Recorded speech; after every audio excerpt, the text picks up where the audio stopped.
Aujourd'hui, on parle pas d'une personne, mais d'un film, Wolverine et le combat de l'immortel. 3 incohérences que j'ai remarquées. En numéro 1, son facteur de guérison. On le voit, c'est abusé. Il se prend des balles, des coups de couteau par des Yakuza pendant la scène de l'enterrement. Par contre, pour sortir ses griffes et les re-rentrer, après il n'y a plus de plaie, il est tout guéri. Je trouve pas ça normal. On le voit dans cette scène. En numéro 2, la scène du train.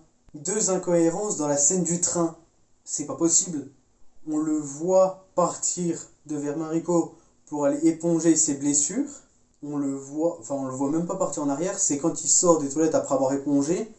On le voit repartir par là. D'accord ? Vous êtes bien d'accord avec moi ? Regardez. On le voit qu'il va repartir par là. Les Yakuza viennent de par là, de derrière lui.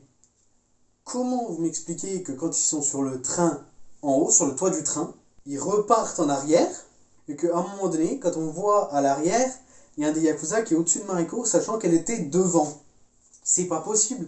C'est impossible. Alors là, vous allez me dire, oui mais Théo, peut-être qu'il attendait juste avant de se retourner. D'accord, ça je veux bien entendre. Mais les Yakuza venaient de par là, justement. Donc ils auraient pu voir Mariko et là, et faire ce qu'ils comptaient faire. Mais non.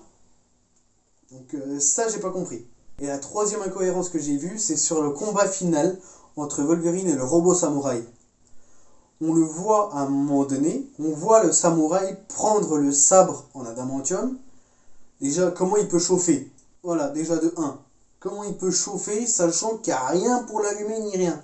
Ensuite, on le voit prendre le sabre à 2 mains pour aller couper les griffes. Mais, on le voit un peu plus tard tenir le petit sabre qu'il a là à 1 main pour aller couper. Il a réussi à couper. Wolverine lui prend ce sabre, arrive à récupérer ce sabre, sauf que quand il le prend à 1 main, il ne s'allume pas. On le voit très bien d'ailleurs.